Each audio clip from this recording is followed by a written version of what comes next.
আসসালামু আলাইকুম। মূলত এই মুহূর্তে আমি আসলে কলা গাছ কাটতেছি। কলা গাছ বলতে গেলে আঠিয়া কলার গাছ। আমরা সাধারণত এই ধরনের কলাগুলাকে আঠিয়া কলা বলি। মানে যে কলাগুলোতে আপনার একটু মোটা, মোটা এবং বিচি বেশি থাকে, এগুলাকে আমাদের এদিকে আঠিয়া কলা বলে। তো এই মুহূর্তে আমি আসলে আঠিয়া কলার গাছ কাটতেছি এবং একবারে কেটে ফালা করতেছি। এটা করার উদ্দেশ্য হচ্ছে আমি বলতেছি কিছুক্ষণ পরে। মূলত এই গাছগুলো আমাদের এদিকে আগে খুব একটা বেশি পাওয়া যাইতো, অনেক বেশি পাওয়া যেত। তবে এখন আসলে দিন, দিন সময়ের পরিক্রমে খুবই কম কলা গাছ পাওয়া যায় আমাদের এদিক। আর বিশেষ করে এই ধরনের কলা গাছ, এই কলা গাছ যে শুধু আপনার এখান থেকে কলাই উৎপাদন করা হয় এবং আর কোনো উপকারিতা নাই তা কিন্তু নয়। এই কলা গাছটার এই গাছটারও অনেক গুণ আছে। বিশেষ করে এটা আসলে মাছ চাষ যারা করে তারা ভালো বলতে পারবে।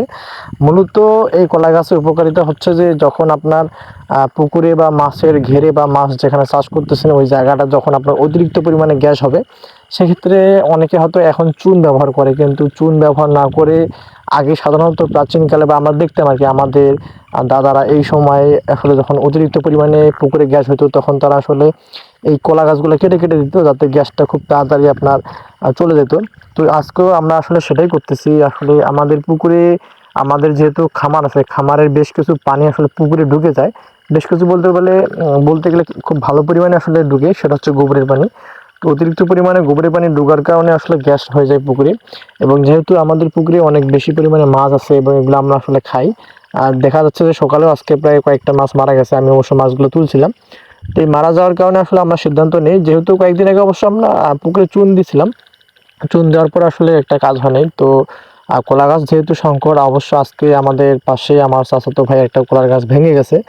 তো এটা আসলে আঠিয়া কলা গাছ ছিল, যার কারণে ভাবলাম যে এই গাছটাকে কেটে নিয়ে এসে একবারে কেটে দিই। তো যেই ভাবা সেই কাজ, পরবর্তীতে আসলে গাছটাকে কেটে নিয়ে আসার পরে দিই।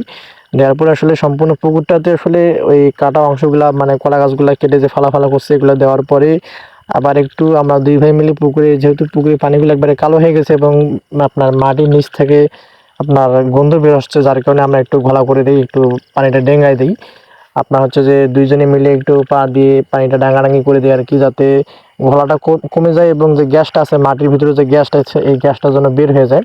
এতে সুবিধা হবে কি, যেহেতু আমরা কলা গাছ দিয়ে দিচ্ছি অলরেডি, কলা গাছ দেওয়ার ফলে এবং আমরা পানিটাকে যখন ডাঙায় দিচ্ছি বা একটু ঘোলাঘলি করে দিচ্ছি, এক্ষেত্রে গ্যাসটা আপনার ভিতরে বা মাটির নিচে যে গ্যাসটা জমা হয়ে আছে এটা বের হয়ে যাবে। এতে আপনার মাছের যে শ্বাস নেওয়ার যে ইয়াটা আপনার এটা আরও ভালো হবে, তারা খুব ভালোভাবে শ্বাস নিতে পারবে বা অক্সিজেন নিতে পারবে। এটা আসলে অনেক গুরুত্বপূর্ণ কাজ। যারা আসলে মাছ চাষ করে তারা হয়তো জানে কেন আসলে মাছের পুকুরে বা মাছের ঘেরে আসলে আপনার পানিগুলা মাঝে মধ্যেই আপনার ডাঙাডাঙি করে দিতে হয়, আপনার ঢেউ আকারে করে দিতে হয়। এটা আসলে অনেক উপকার হয়। যারা মাছ চাষ করে তারা ভালো বলতে পারবে আমার থেকে। আমরা যেহেতু মাছ চাষ করি না, আমরা খাওয়ার জন্যই মাছটাকে উৎপাদন করে থাকি, যার কারণে আমাদের খুব একটা বেশি অভিজ্ঞতা নাই। তবে ছোটবেলা থেকে দেখে আসছি যেহেতু, সেই দিক থেকে এই কাজটা করা আর কি। তো পুকুরের পানিগুলো একবারে আসলে কালো হয়ে গেছে। কালো বলতে গেলে যে কেউ দেখলে আসলে নামতে চাবে না। তারপরেও আসলে আমার নিজেরও আসলে সকাল থেকে আমি ভাবতেছি যে নামবো না, কিন্তু পরবর্তীতে ভাবলাম যে না নামলে তো নিজেরই ক্ষতি, আমাদেরই আসলে মাছ খাওয়া হবে না এবং মাছ মারা গেলে তো আমাদের লস। তো পরবর্তীতে আসলে অত ভাবাভাবি বাদ দিয়ে আসলে দুই ভাই মিলে এই গাছটা কেটে দেওয়ার মানে কলা গাছগুলো কেটে দেওয়ার পরে আসলে আমরা নেমে পড়ি। অবশ্য সব ধরনের কাজ শেষ করার পরে আমরা পুকুরে নামি, যেহেতু আমাদের আসলে অনেক কাজ আছে, খামারের কাজ। এই খামারের কাজগুলা করা শেষে আসলে আমরা পুকুরে নামি। তো মোটামুটিভাবে আমাদের আজকের কাজের একটা গুরুত্বপূর্ণ অংশ ছিল এটা। বেশ কয়েকদিন ধরে আসলে দেখতেছি পুকুরে পানিগুলো কালো হয়ে যাচ্ছে এবং মাছ মরে যাচ্ছে একটা দুটো করে। আজকে অবশ্য একটু বেশি মরে গেছে, যার কারণে এই কাজটা করা। তো মোটামুটিভাবে দুইটা কলা গাছ সম্পূর্ণ আমাদেরকে কেটে দেওয়া লাগছে, অনেকক্ষণই সময় লাগছে এবং প্রায় কাটতে হাতে ফোসা পড়ে গেছে এরকম একটা অবস্থা।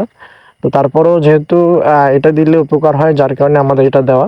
তো আশা করতেছি এখন আর হয়তো মাছ মরবে না এবং যে গ্যাসটা হয় পুকুরে বা যে গ্যাসটা উঠতেছে এই গ্যাসটাও কমে যাবে এবং পানিটা আর কালো হবে না, 2-1 দিনের মধ্যে পরিষ্কার হয়ে যাবে আশা করা যায়।